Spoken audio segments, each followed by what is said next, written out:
Welcome to Books in the Freezer, a podcast dedicated to the deliciously disturbing world of horror fiction. I'm your host, Stephanie, and today I am joined by returning guest and prolific author, Clay McLeod Chapman, to talk about books that blend horror and romance and his latest novel, Devil Inside.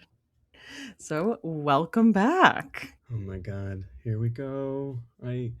I've missed it. I've missed being in the freezer. I feel like I might have freezer burn. Especially in this heat wave, right? Oh God, I would take it. I would live in an ice box right now if I could.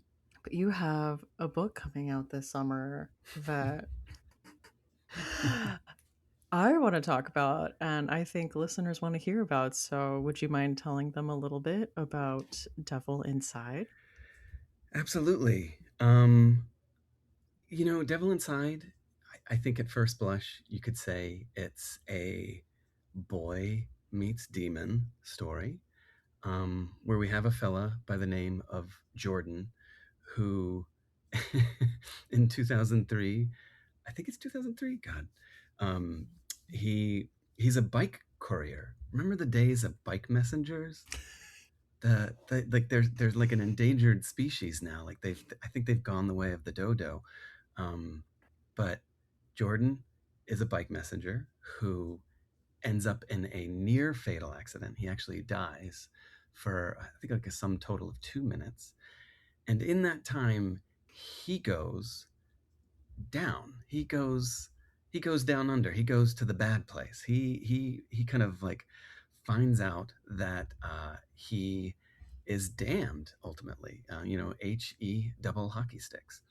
And when he's eventually revived, resuscitated, and he comes back to the land of the living, he's an absolute wreck because he knows when death comes for him the second time, he's he's good as going back down under, and that kind of throws him out of whack, both physically, spiritually, philosophically, everythingly, um, until he meets one night Lilith, and Lilith turns out to be a demon whose, I guess, like purpose in life, joy, is tipping the scales in order to get people up here to succumb to their baser natures and end up going down to hell, so that Lilith and all the fellow demons down there can have something to nosh on. And when the two of them meet, sparks fly, and the two of them bring out the worst in each other, and they fall in love. And it turns out that's a really, really bad thing for the rest of the world. I love that. I didn't want to interrupt you, but I'm like, I was going to ask you why bike messengers? It's so funny because, like, I mean, I do kind of cringe a bit when I think, like, oh my God, he's a bike messenger. There's such a, but that's like such a persona in my mind. Yeah. And I will cop to being of a certain generation who watched a certain reality TV show on a certain musical television network back in the day, where there was a certain bike messenger persona named Puck. Did you ever watch? No, am I dating myself this much? Um, it's like Puck was my first encounter with the idea of uh, bike messengers being douchebags. And you know I'm sure, like, Puck on the Real World was kind of like everybody's kind of introduction to bike Yeah. messengers, or at least when you're of that age, which I was. But like, I do think that in all sincerity, um, bike messengers kind of have a certain ethos uh, that I find really kind of interesting because it's very communal based. They're very tribal in their own way. They like look out for each other, support each other, uh, but they, you know, to the like a large kind of general sense, like that community just doesn't exist the way it did 5 years ago, 10 years ago, 20 years ago. And I think that has everything to do with like the DoorDash of it all, or the Grubhub of it all, like this entire, you know, like ecosystem of crusty punk dudes, you know, with scabbed knees and elbows. Like they just don't, it just doesn't exist, or it doesn't exist to the scale that it did before. Yeah. I'm sure there's one bike messenger who's listening to this right now who's like, "F you, man, we're still going strong." Please reach out to us. We want to hear from you. The bike messenger community is going to come after me now, which is just what I need. No, but yeah, it is being replaced by the DoorDash and the Uber Eats, which is a shame because that's so, individualistic and it doesn't have that sense of community. And I did love the dynamic with Jordan and his fellow couriers. And I saw that you read a book about bike messengers, and I guess I wanted to know, like, was that a part of it? Did you pull like the lingo and stuff? I mean, Or was that more of a vibe history? Like, well, what was great about that book, and I want to pull it out because I do want to pay lip service to it. The Immortal Class: Bike Messengers and the Cult of Human Power by Travis Hugh Cully. I mean, I really appreciated that book because it did kind of speak to the vibe, the bike messenger vibe of like, uh, and I wanted to absolutely tap into that vibe. But you know what's amazing is that like you can go on YouTube, there are documentaries, like as a subculture, it it existed and was kind of documented, um, and you know, also like growing up in the 80s, like there were films like, and this is totally cringe, but I'm gonna name drop Quicksilver, starring Kevin Bacon, and even like Premium Rush, which none of the Hollywood movies get the vibe. Like they really try to tap into the vibe, um, and I think what the Immortal Class does is speak to that kind of urgency, like the need to move, to constantly be in motion. It's almost like they're like gutter punk sharks or something. Like it's just like, you know, to stop riding means death to them. And you know, that speaks to Jordan's personality, and what makes him such a kind of point counterpoint to Lilith, who also needs momentum, and like yeah, the two of them complete each other. I love that. I've been talking to you about like bike messengers when we want to talk about. No, I mean, like, No, yeah, oh my yeah. god, yeah, bike messengers. They like, if if I could just tap into the kind of the spirit of bike messengering, if one bike messenger, bike courier reads this and like I like pass them on the street and they're like, "Brah, you got it right, dude." I'll be like, Oh, "Awesome," as long as they don't run me over on the street. manifesting this for you. Like a nod of approval, just like a. Just a chin up. That's one. I just want one chin. But I wanted to ask what inspired you to write a romance? You know, I'm not gonna point any fingers, but I do need to pay lip service to Emma Cole, my editor. Emma is amazing for a myriad of reasons, but one of them, which kind of got this whole thing kickstarted, years ago, she read a novel that I had written called "What Kind of Mother," and you know, it it has a thread of will they or won't they romance, kind of like two people who were young lovers who kind of drifted apart, reconnect, reunite, and kind of a will they get back together again kind of question blossoms. And there's a flirtatiousness there. Like there's a kind of like the inkling of romance that kind of plays out in that story.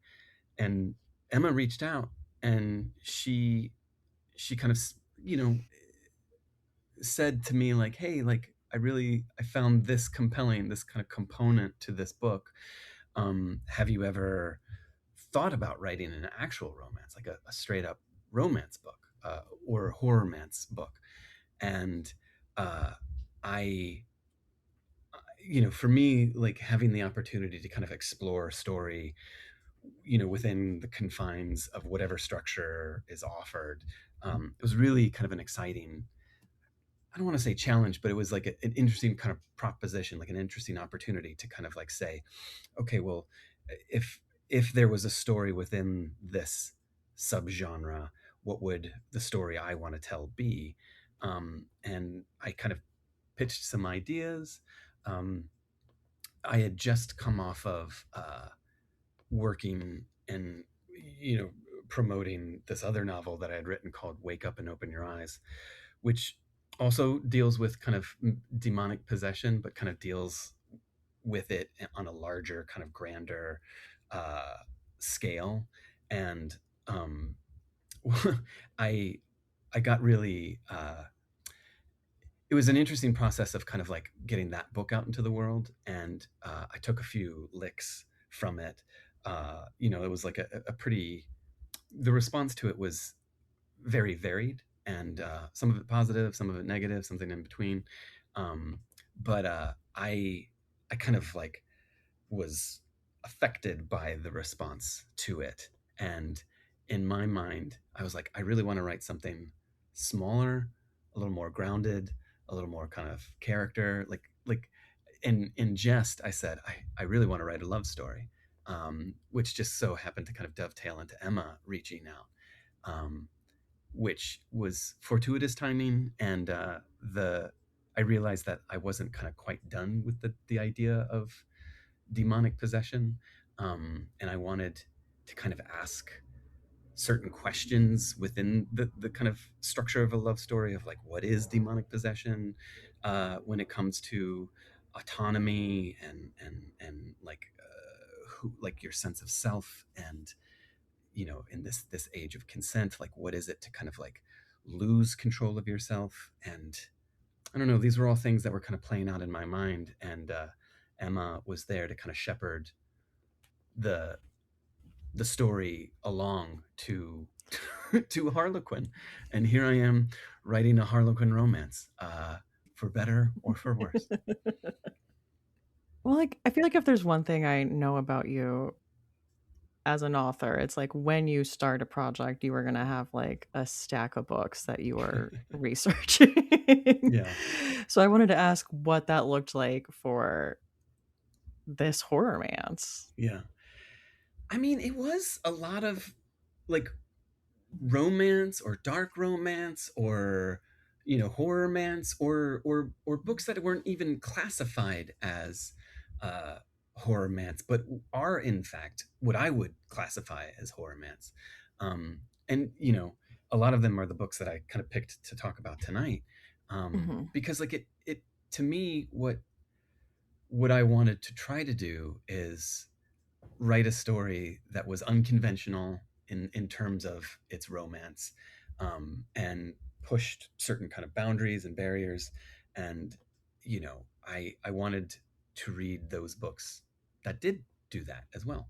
um, you know, but I also read a lot of the like heated rivalry, like just like like immerse myself within this Yeah. world, and see like, you know, how does horror mance kind of exist within these structures. And you know, the learning curve was steep, but now that I was kind of writing within the genre of romance, I knew that there were like really specific rules that I had to play by to work within.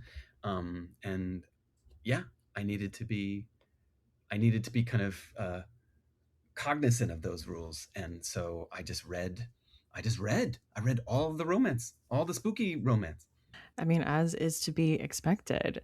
Yeah, I was gonna ask you, like, what was that like working within the framework of having these rules? Because for listeners that don't know, like a romance, I would say like the big one is that it needs an HEA, a happily ever after, or Yeah, is it HFN, a happy for now? I mean, the HEA was that was like day one. Like, Hmm. we will do this, but you will have to work towards this. Yeah. And in the development and kind of exploration of the book, the story in particular, uh, what what was the kind of discovery along the way was that, yes, you can have a happily ever after for your lovers, but that doesn't mean it has to be a happily ever after for anyone else in the book. And as the book kind of progressed and it kind of became clear what the book was going to be, the happier their HEA, the darker the book itself became. And you know, like their happily ever after is almost to the expense at every other character within this book. And um you know, that felt very like, oh my god, is this, am I, like, is this, can this happen, like, are we allowed to do this? Yeah. And uh you know, oh, you know, my editor, god bless her, like she was like, yes, and like here are books that that prove that you can do it. And it's like, you know, like dark fantasy, like like dark romance, like it like, even reading Butcher and Blackbird like was like, oh my god, like you can, I haven't read that, but I that's dark romance, it's right? Like dark I'm romance. not super in the like romance circles, but I have a lot of friends that are, so I feel like I know Yeah, enough. that's dark romance, and that's pretty dark. I mean, I feel like this is, it'll be really interesting to kind of see how people respond to the book, because I do feel like the dark romance people will be like, this is so vanilla, this is nothing, this is like a walk in the kiddie park, where non-dark romance people will be like, oh, this is too much. Or I don't know, like it's, when you start dealing with the kind of Venn diagrams of adding dark or horror to romance or fantasy, it it is interesting how you're kind of also pulling readers from opposite kind of ends of Yeah. a spectrum, and trying to like find that meeting ground where they can like live within, or kind of what is the middle point for a story like this. Yeah. Well, I wanted to ask what your thoughts were on romance like before you started this project. I mean, I will be, I am very sincere about this. Like I love a good love story. Whether that you can kind of quote unquote call that like, am I read have I, was I reading a lot of romance before this? Not really, but like love stories to me that you find within literature, like I'm a sucker for them. Like I love love. And I've kind of skirted around writing it, and have kind of, you know, either done it within the kind of scope of another kind of subgenre, like grief horror, or like, you know, like love to me is a very kind of potent emotion, and frankly one of the scariest emotions there is. But having the chance to kind of enter into the arena of romance, it's, I was really excited. Like I wanted to kind of tell a love story that kind of tested the boundaries of like, what is love, and like what does that mean? Yeah. Yeah, I thought it was very interesting. I think the conversation in Devil Inside of the relationship with love and possession. the conversation that I want the book to be a part of is this idea that, you know, you have on one end this notion of what is demonic possession, or what is just possession. Like possession is when one loses their sense of self to another entity, like you are succumbing to or being overpowered by the notion of a foreign entity, demon, ghost, whatever it is, like they are hijacking your body and doing with it what they want, what they will. And like taking that idea of like what is demonic possession, like it is the loss of self, of autonomy, and, you know, enter into the kind of conversation about what is possession in romance. It is that idea of like losing your sense of self to become, is it to become, it's like to like kind of be consumed by someone else. And this idea of like love as possession, like your sense of self is a, you know, kind of scorched away into the heat another. And I thought that those were interesting concepts, Yeah. and I wanted to kind of bring them together.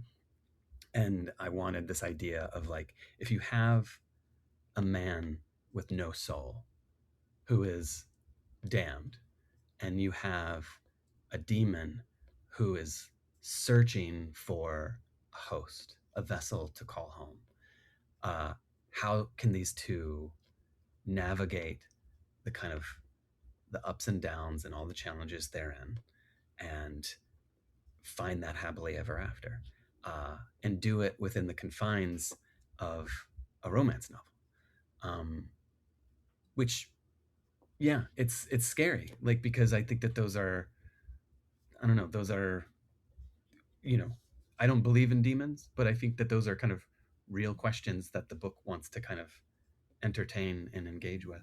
Love is scary. Love is scary. Love is really scary. Do you remember like young love, like being in your 20s and like loving someone? Yeah.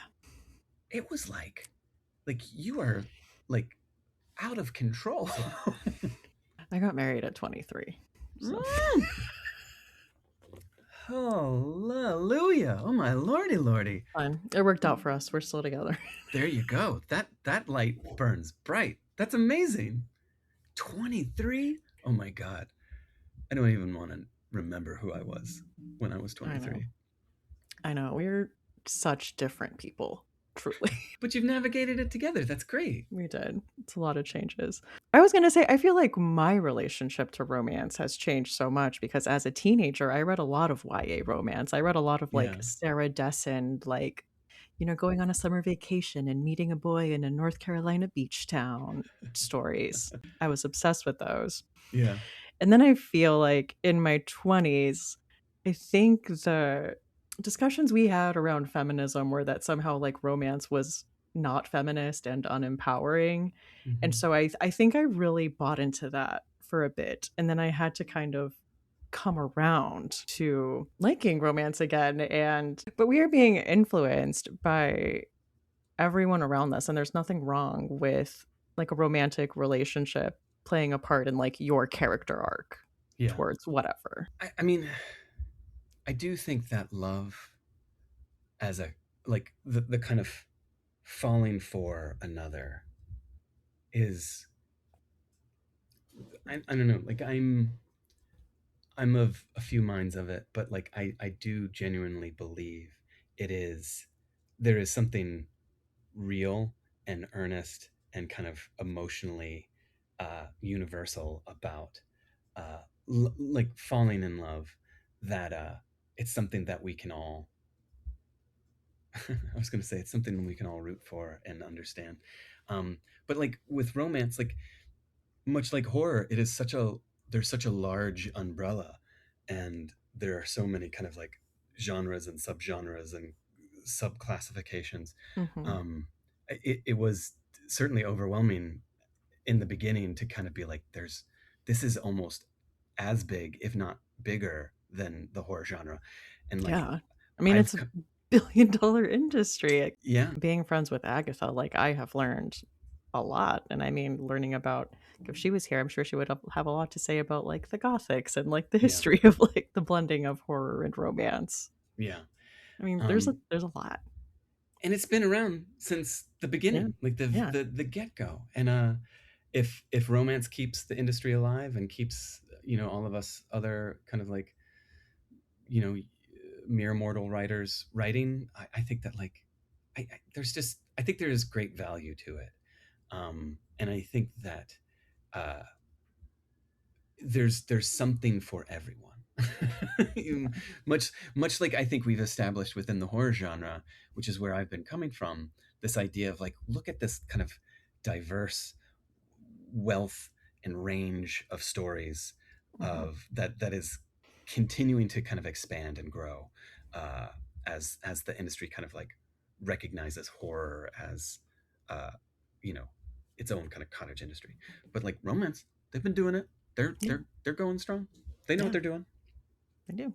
Right, well, should we talk about some movies that have some horror and some romance. Okay, Absolutely. starting off with a recent favorite for me, I feel like we got to talk about Lisa Frankenstein.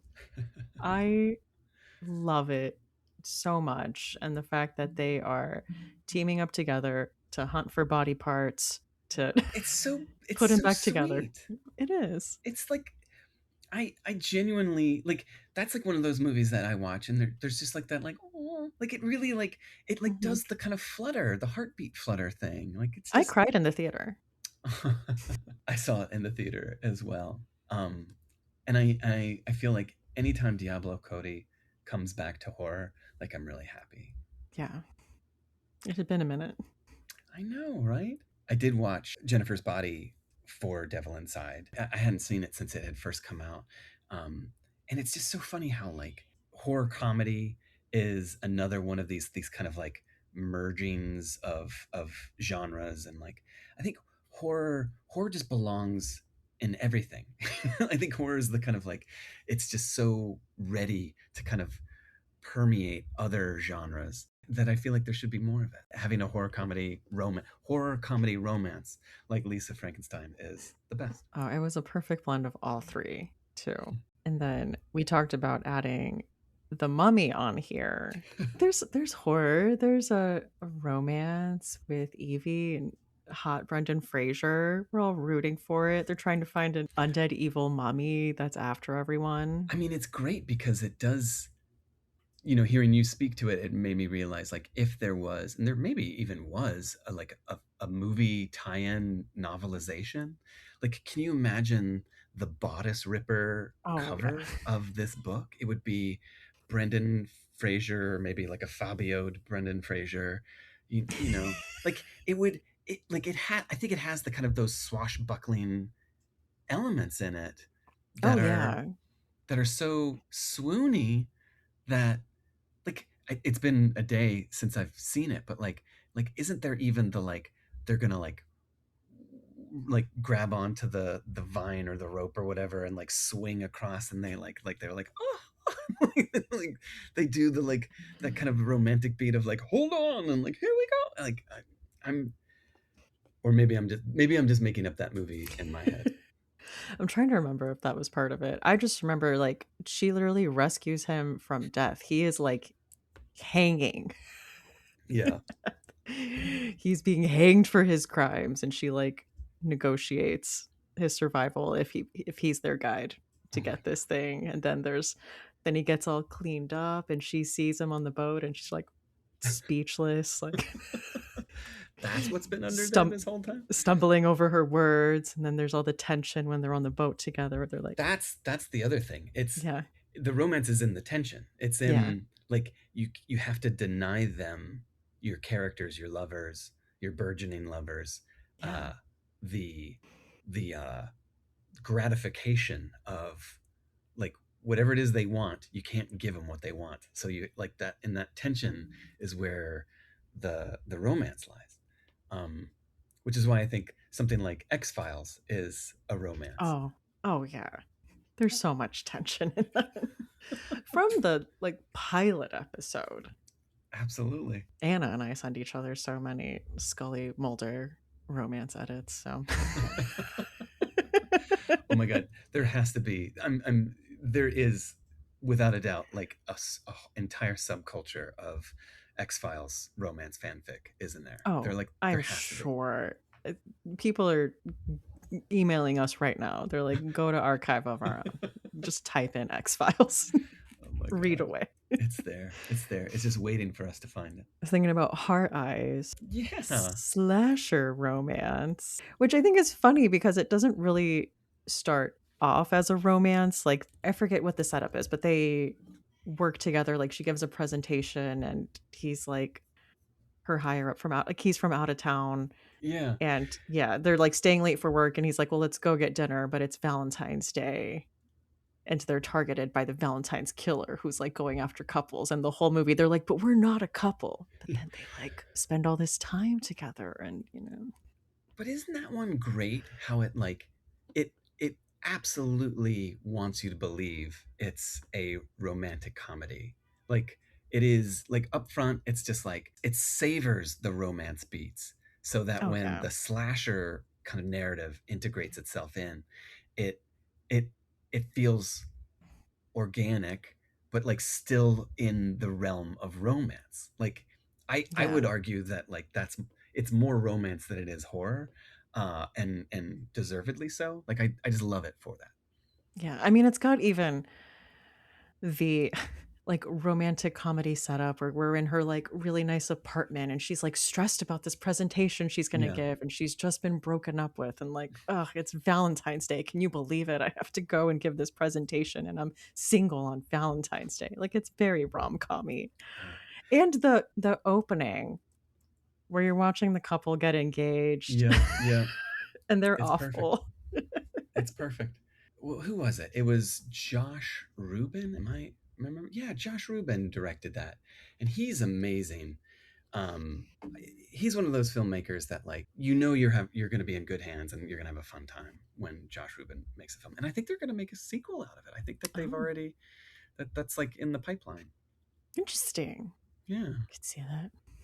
totally right. More hard eyes, please. I put Bones and All on this list, but I was telling you I did not get around to watching it because I was like, I'm going to sit down and watch Bones and All. And I was like, and it is not anywhere. It's so Great. good.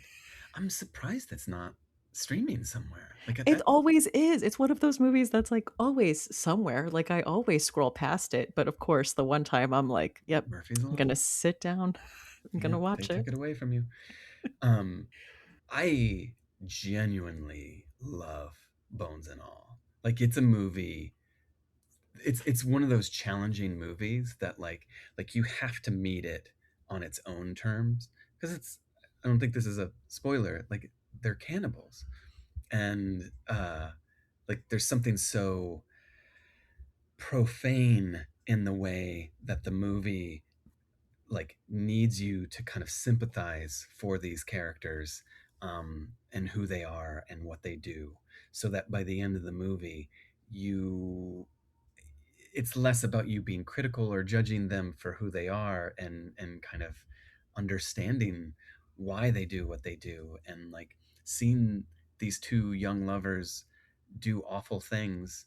um I don't know, it's really powerful. And I think what I like about horror romance is that maybe love is seeing someone who sees the darkness in you. Or really sees it and like encourages like go darker, go you like I don't hide that part of you. Like that's the thing with Devil Inside, like they're evil people, they are dark people, but they're good for each other. It's amazing because I think we're living in a era right now where a lot of young audience members are going to the movie theaters. And I think one of the main reasons that people are going to the movies is because of this film called Obsession. And I caught Obsession in April, um, at a film festival, like before the hype really started. And I I knew very little about it. Um, the trailers, I don't think the trailers had come out yet. So like it was so early days, and like here's this movie about obsession. Like it was like, what is this movie about? Like what is it? Um and I remember watching it and feeling the that kind of same oppressive weight of a movie that I haven't felt since like seeing Hereditary in the movie theaters. Like there's something to be said about a movie that is so kind of like suffocating and uncompromising. Like it is, but yet it is fun and it's funny. I'm really happy that Obsession is in the world. I had written Devil Inside before ever even knowing that Obsession was coming down the lane. Like I just didn't, it just didn't exist. And watching it, I was like, oh, this is interesting because a lot of the ideas of autonomy, like personal autonomy, consent, the notion of like losing your own self within a quote unquote relationship, and like what does that mean? Like the things that Obsession does very, very well are things that I'm hopeful that people can kind of see Devil Inside doing as well. Though I do think Obsession does it in a whole different direction and does it really, really well, and it, like people are having that conversation, and Yeah.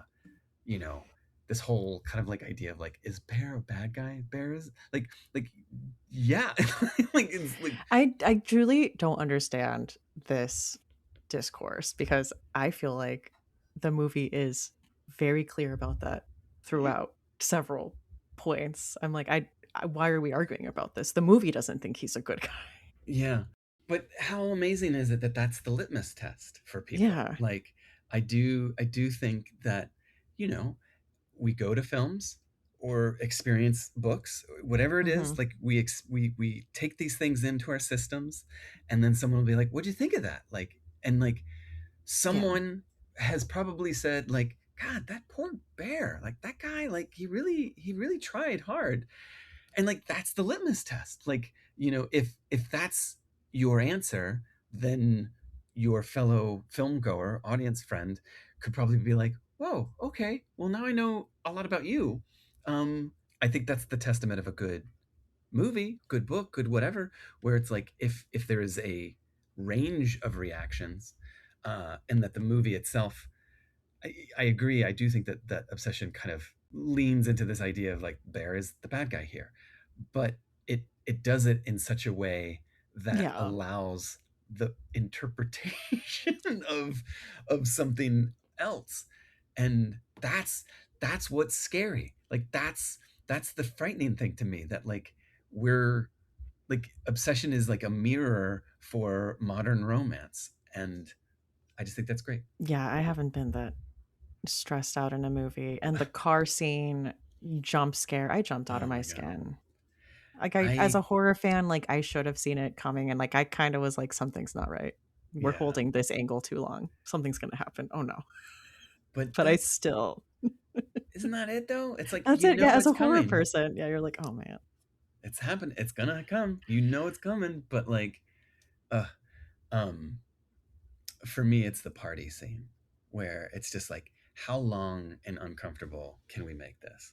Uh, and it turns out you can make it really long and really uncomfortable for a long, long time. It's just so perfect. And I feel like it's also I love that Curry Baker did the voice of like the customer service guy Yeah, yeah, at the other end of the phone. But I mean, that's a very telling scene, I think, for Bear's character when yeah. he calls customer service for his like, "Oh, can we do anything about I this?" mean, toxic. It's. I don't think that's masculinity, but maybe it's toxic kind of maleness, um, and this idea that like we're kind of creating a culture of these men, these incel boys who like pine and yearn, and but don't have the kind of emotional media literacy to kind of know what to do with their own feelings, and it kind of creates a curdling point within them, um, that just like that to me is genuinely frightening, um, and I wish, you know, I keep bringing it back to Devil Inside. Forgive me, but like, No, I think that that's like, why we're here.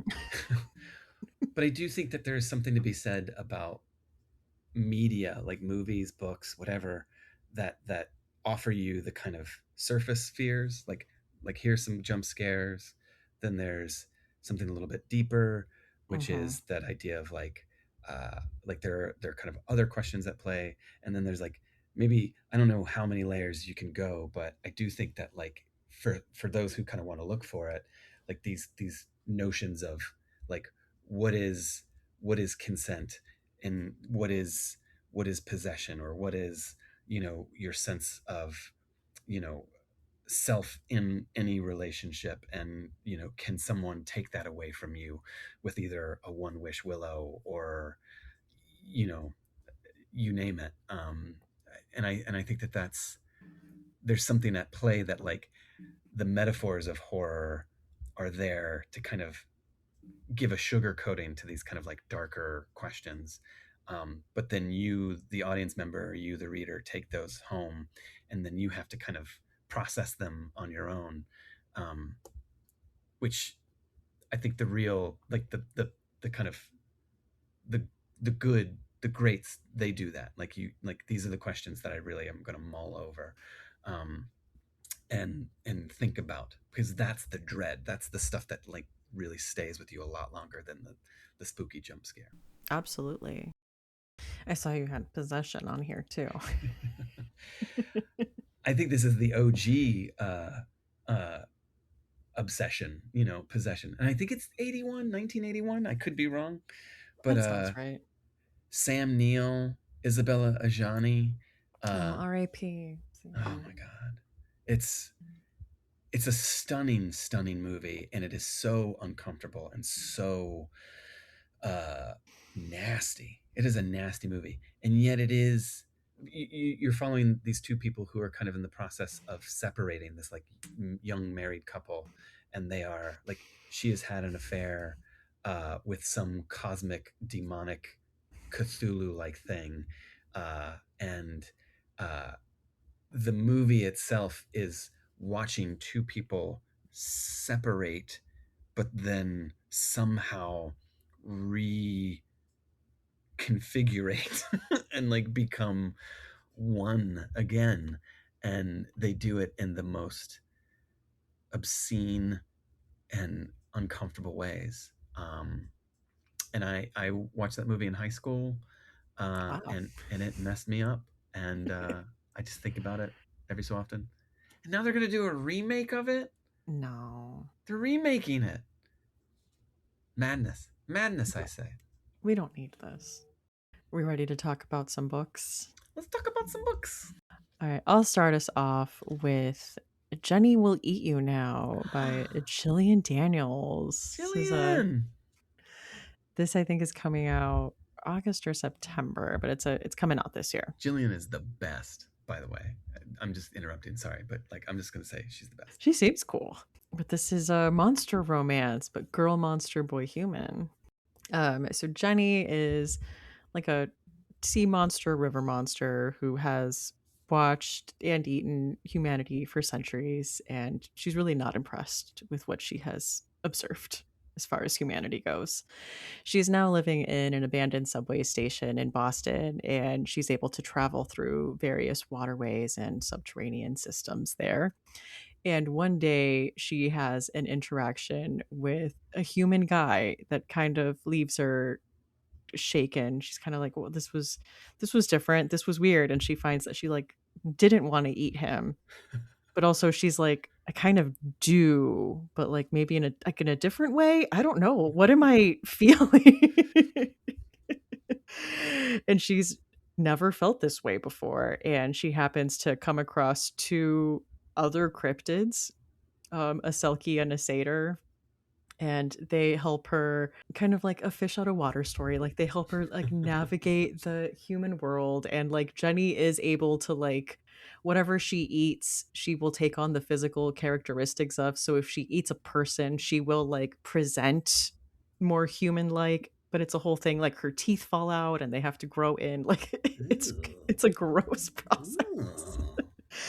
Ooh. But these two cryptids are like helping her like this is Dunkin' Donuts. This is like what we do. And they are also helping her find this mystery man of hers. And so, like, together they're on this quest. And I thought this was like a very heartwarming story. It is like a romance. So eventually, like, they do meet and they have like another meet cute where they like get to know each other and stuff. And you're like, wow, a river monster, boy human What could romance go story. wrong? What could go wrong? You know, it is like horror romance. So Jenny is like, yeah, like I'm a carnivore. Like I have to eat, and to like keep this up, I have to eat like people. Like, I'm sorry. Like I don't feel bad about it. Like, it is what I am. I am what I am. But I thought this was like I enjoyed this. This was a cute story. I do love that Jillian is like, it's a meat cute. Yes, that's Meat. right. Yeah. That's right. That's like this colon a meat cute. So that is Jenny Will Eat You Now by Gillian Daniels. I'm gonna do a book called Spread Me by Sarah Gailey. And oh my God, Yeah. I'm gonna Oof. steal from Emily Hughes and say this one is for the freaks. Um, I mean, I, I feel like the less you know, the better.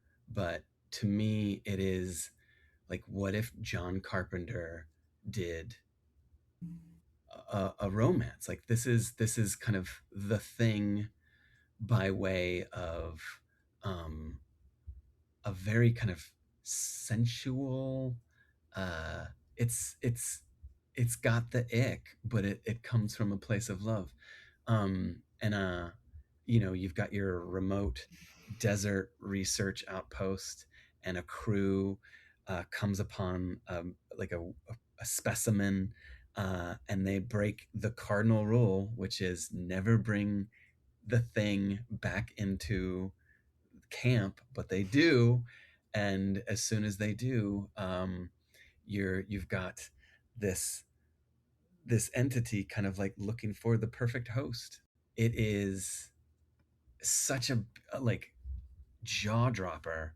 um i really I really admire it. Like it was such a guiding light for writing Devil Inside, because it kind of proves that you can kind of push an audience's, a reader's kind of comfortability Yeah. level, and make them get a little squeamish, um, and hopefully still flip the page.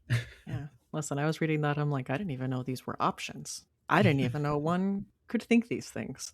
Oh But I am my. reading this book and I can't put it down. Yeah.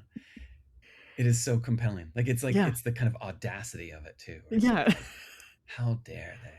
How dare Sarah do this to us? My next book is one I read this year for a Dracula retelling episode I did. This is Mm. Dowry of Blood by S.T. Gibson. And this is following Constanta, who is saved from the brink of death by a mysterious stranger and finds herself transformed from a peasant to the wife of an undying king, Dracula. Have you heard of him? But kind of like right when she feels like she's gotten used to like what the vibe is in this relationship, he decides to add another person into the mix, and it's this aristocratic woman, and that's a learning curve for a bit. And then they bring in like a starving artist guy that he meets while he's out. You kind of go with them. Like these are like the brides of Dracula. Like it's this Mhm. polycule, this toxic polycule where they end up finding love and comfort like with each other and like this toxic guy that they're all in a relationship with. And they end up bonding over that. And I think it's funny to read it after reading Dracula because it's just going through like different centuries and it's like in the future and it's like, oh, the Harkers, don't bring up that whole mess. Like that was a, we don't like to talk about that. But this was writing wise very lyrical and this was very sexy. Like this was like a very sexy romance book if like that is what you were looking for, like a horny poly romance, bisexual romance. Like this was it. So that is A Dowry of Blood Oh, by S.T. Gibson. amazing. Um, my next one, uh, this one came out in like 2024, I think. Yeesh. It's called Feast While You Can. And it's actually written by two different authors, and I've tried to like I've like hyped. I want to hype up this book any chance I get, and yet every time I'm like, there's this moment where I'm like always worried about mispronouncing names. But I do believe it is Michaela Clements and Anjuli Datta. Feast While You Can by Michaela Clements and Anjuli Datta. Um, it is like this was the demonic possession love story I wish I could write, because it's all about like a young woman who like she goes back to this like really kind of like remote town in, oh my gosh, it's Italy, I think. Gosh, it's been a while since I've read it. Oh my god. But like it's like this kind of this like sun bleached small town, middle of nowhere. And there's the summer season where everything is like super hectic, and then like out of season it's just kind of quiet. And that's when we kind of come upon uh, our main character. Her name is Angelina, and she's this queer young woman, just kind of got out of a relationship, like comes to this place. She meets this other young woman who lives in the town, and the two of them hit it off. But it just so happens that that's when Angelina gets possessed by something, uh, and it's like a familial curse. This demon like makes her do some really awful things, and but like at its core, it's the kind of will they won't they of Angelina and Jagvi, the other woman, and the two of them like have to navigate like the beginnings of a relationship, while one of them just so happens to be possessed by an awful, awful demon. And yeah, it Mm. is it it's a beautiful book that uses location really, really well, but also just like watching the two of them, this young couple, kind of figure one another out. Like first few like first initial kind of moments of romance where it's just like, I don't know you, but I really am attracted to you. I'm like drawn to you. But is that you, or is it the demon in you? Like, Yeah. it just asks some really fun questions when it comes to romance and possession. And I really wanted to kind of take a page from that and learn from it, and kind of implement that with Devil Inside. I've not even heard of that. That sounds fascinating. It's such a great book. Like honestly, genuinely, like I if I can get you to read one book, I would love it to be that one. Okay. I also wanted to talk about Such Sharp Teeth by Rachel Oh yes. Harrison. This is about a woman named Rory who finds herself back in her hometown for a bit, and she's not particularly thrilled about it. Her twin sister is pregnant, and she's estranged from the baby's father. And the book opens out after a night out with Ian, who was someone she like almost dated back in the day, and like they met up to see like, where things are now. On her way home from the bar, she hits an animal with her car, and something happens. And she begins to feel different. She's got like an aversion to silver. She's got some super strength, and she feels really strongly about the moon. Plays a really important part in her life now. She's struggling with a lot of stuff. Like, is she a danger to herself and others? But also, like, is this the change she needs to deal with some demons in her past and move forward? And I feel like what Rachel did with like, the werewolf metaphor here is so interesting when it comes to like your relationship with your body and trauma. And I think this was a big book for me in seeing like the role romance can play and like having a positive contribution towards like your arc that isn't like taking anything away from the character, Yeah. like I don't know, in the way that like I thought it would, where it's like Yeah. she's got to girl boss it, she's got to do it all on her own, and it's like being loved is an okay endpoint, and like Yeah. being and finding acceptance and like that helping you be the best version of yourself.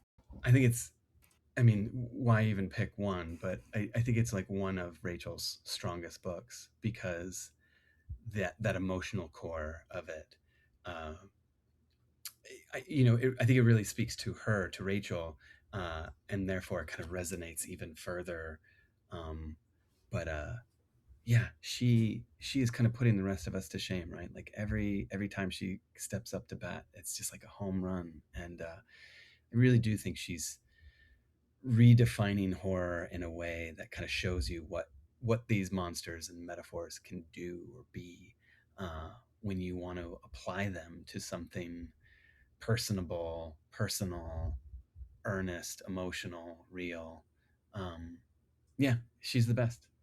and such sharp teeth is one of her best. Yeah, I love it. Rachel Harrison fan club right here. I have one that's called Eat the Ones You Love by Sarah Maria Griffin. And there's no way that this is going to sound like a love story, but I want to swear it is. Uh, Imagine like, Little Shop of Horrors with Audrey 2, but it's love. Like a young shop clerk who works in a kind of dilapidated, falling to pieces mall, uh, discovers a plant unlike any other plant that she has ever seen. It's like an orchid, I think. Like it's beautiful and oddly sentient and like, but the two form a bit of a relationship. And you toggle between uh, the young woman, I think her name is Shell, and the plant itself. Um, but it is like the kind of the happily ever after is a funny one. And I should also say that like the book itself is not kind of like doesn't claim to be a horror romance, but it is in fact a love story within horror, where it just so happens that one of them is a man-eating plant. I've been curious about this one. It's So that beautifully sounds written. really good. It's gorgeous. Like Sarah does some amazing things with the prose that you know. I feel like the best books you're always like, wow, like classes in session. Like it feels like you're Yeah. kind of like learning how to write by just reading this amazing stuff. And she really, yeah, I love this one. I did have a few honorable mentions I wanted to squeeze in here. Mm, Like I felt like I had to mention the Hacienda in Vampires of El Norte by yes. Isabel Cañas because I feel like when you read her work too, you know that this is a romance scholar. Like this is someone who like knows her stuff. Like every time I read her books, I'm like, like Totally. what you're talking about. I do love the like period piece elements of her work and she knows that what we want is some yearning or some like friends to enemies to lovers like. You know the lingo. You know what you're doing. But I wanted to recommend those, the Hacienda and Vampires of El Norte. And also I just read Headlights by CJ Lead and I know she's not like describing this as a romance, but there is like a romantic subplot in there Yeah. that I think like we talked about earlier, like the seeing someone who understands and can see your darkness and meet you where Yeah. you're at and like help you through it. I get a little I blush a little bit whenever I'm around CJ now because like this like Headlights is like spicy. There's some Yeah. spice in it, and I'm like, geez, Louis. Like I'm just like I'm like I feel very like timid. It's so funny. Like she gets some sauce going on this one. Yeah. And also wanted to mention Queen of Teeth by Haley Piper, Yes, which yes. was one of those horror books I went into and I'm like, I'm here for like this body horror and vagina dentata. And I got to the end and I'm like, wait, did I just read a love story? Yes, you did. And I love that. I think about this book all the time. Oh my god. And like kaiju Yeah. vagina dentata, like things grow. Like that's like And that's like another like autonomy, like coming out of your body, but it's its own person. Once yeah. peanut butter and then big peanut butter. uh Haley's the best. Like she's been doing so much. And I feel like she's kind of redefining monster horror and like kind of bringing it in ways that like I don't know. I'm just always kind of blown away by her stuff. Mhm. Um yeah, I really love it. Can I do some Of honorable mentions? course. Of course. I've got two, and one of them is Someone You Can Build a Nest In Okay. by John. it's either Wiesel or Wiesel, John Wiesel, someone you can build a nest in. It is so gnarly, but like you just have to read it. Like it is like, just imagine a bog witchy monster thing, uh, akin to a Jenny Green Teeth, but like with a no discernible shape or body or bones, uh, but like who eats people, and uses their bones and body parts to kind of reconfigure their own body, so like they slurp the bones into their protoplasmic state, and like now they're their bones, and like they kind of like jump, like kind of make skeletons out of other people's stuff, and you know basically kind of like maneuver and navigate, and like lo and behold they meet uh a woman, and like the two of them, they fall in love, and it is that age old question that I think a lot of these stories are asking, of like, do I eat this person or do I let them in? And like, I think that's the best, that's what Horrormance does these days. It's like, do I kill you or do I love you? Yeah. And some ask the question, like, can it be both? Is one an act of love? Like, is eating an act of love and not eating an act of, like, there you go. Um, Someone you can build a nest in. And then my last one, just because Emma is a phenomenal editor, I feel like I want to pay lip service to Emma also being a phenomenal writer. Emma Cole has a book coming out, a nonfiction book coming out or later this year, called Love Never Dies. What's the sub? Love Never Dies: Romance in Horror Movies. And it I'm is so excited for this. it's an amazing book, because it's basically like it's another kind of horror for weenies, but it's like horror for lovers, where it's like, what are the movies out there that you should watch that speak to love, to speak to romance, and starting with Dracula and going through, there's Hard Eyes, like like a lot of the movies we mentioned get a little name drop, but it's a great book. That horror for the lover girls. One of our traditions is to ask our guests for a chilling obsession. So, what is something you've been enjoying in horror lately?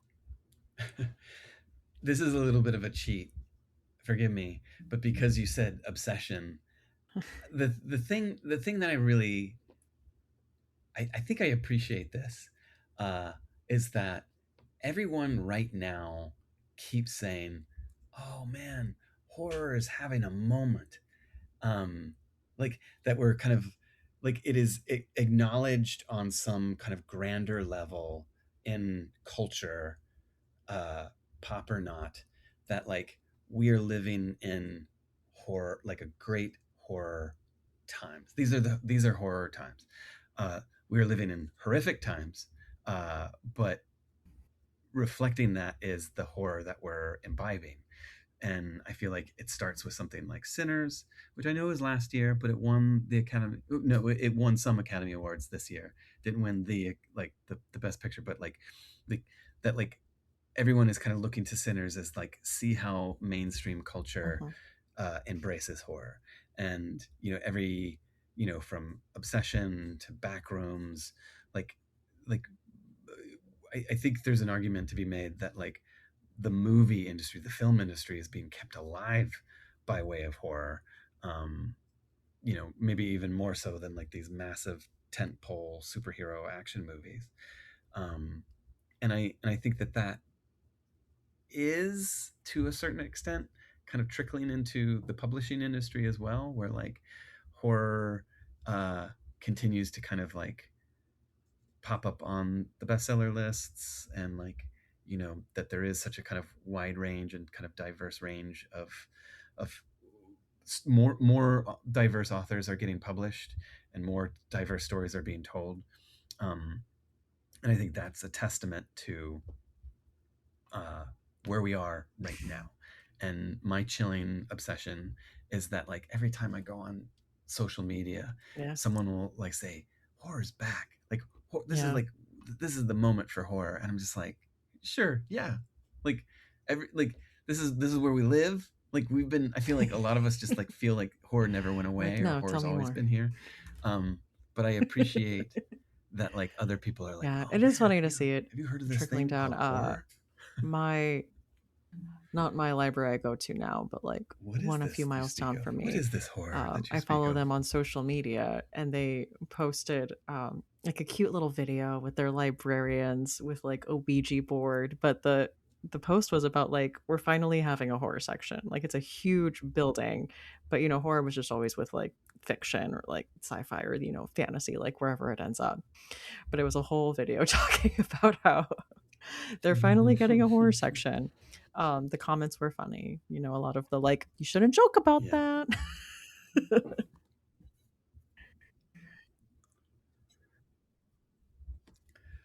Yeah.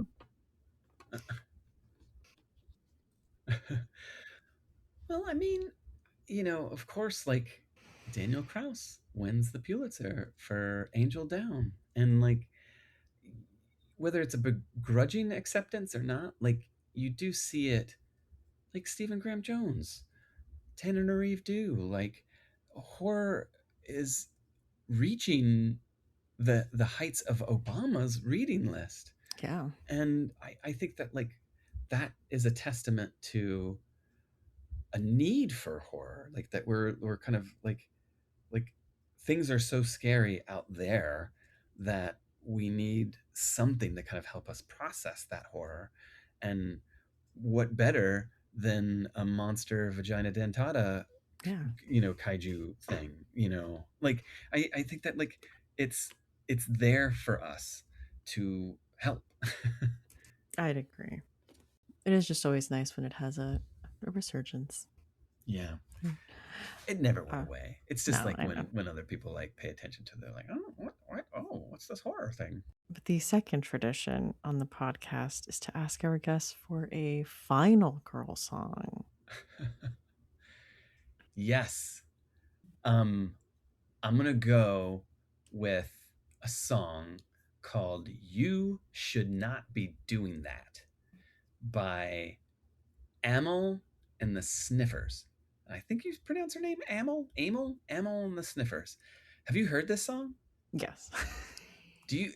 This song is amazing because it's you know it's basically, Amel and the Sniffers is this kind of like woman-led band from Australia, and she is out there, like she is just like letting it all hang out. She is kind of bold and brassy and just like like I've seen her in concert, and it like she just like no kind of uh like inhibition whatsoever. She like puts herself out there, head on. um and yet here you have this song, "You Should Not Be Doing That," which is, I think, kind of ultimately kind of speaking to the haters. Like, she's doing, I think, like, she's like, I'm paraphrasing, but the lyrics are something to the effect of like, I'm in my head doing my work, like trying to like get rid of all of my self-doubt and all that self-consciousness, and here you are, telling me, saying I shouldn't be doing that. And it also kind of speaks to her kind of like being on tour and going around the world and like partying here in this country, or playing live in this country, and here's some twerpy dude who's just like stuck in Melbourne, Australia, who's like, scolding her for, "You shouldn't be doing that." But it's a survivor song. Like it's basically, I think there's something to be said about a song that's like, you know I'm not going to let you in my head, and I'm not going to let you uh, tell me what I should or should not do. I'm going to live my life, and I'm going to fight for it. I'm going to survive. And if that's not the best thing for a final girl, I don't know what is. I think it fits, yeah, for sure. You should not be doing that. And it's got the sickest sax solo I've heard in a long time. That saxophone solo is, oh, I love it. It's really like, it's like, it's just guttural. Like it just like wails. Makes me think of Lost Boys. I love that. Well, I very excited to add that to the playlist. Thank you for chatting with me about horror romance. Horrormance. Are we doing? Horrormance. Is the portmanteau different than horror romance? Like, does it mean a different thing? Someone a little more well versed would probably Yeah. say yes and tell Okay. you exactly why. I would say yes, but I would also have no reasonable explanation of the It just difference. feels like it is. Okay. But as someone who's written a horror novel embedded within the structure of a romance novel, I think leading with the horror that guides you to the romance. This is a horrormance. Okay. Yeah. Thank you. Thank you for talking to me. Thank you for having me back and still wanting to talk to me after all these trials and tribulations I keep putting you through. Not even. Well, thank you. Books in the Freezer is a bi-weekly podcast posting episodes every other Tuesday. You can find us on Threads, Blue Sky, Instagram, and TikTok at Books in the Freezer, or send us an email at booksinthefreezer@gmail.com. If you would like to support the podcast, please consider leaving a review on a site like Spotify or Apple Podcasts, or joining our Patreon community at patreon.com/booksinthefreezer. I have been your host, Stephanie Gagne. Thank you so much, and see you next time on Books in the Freezer.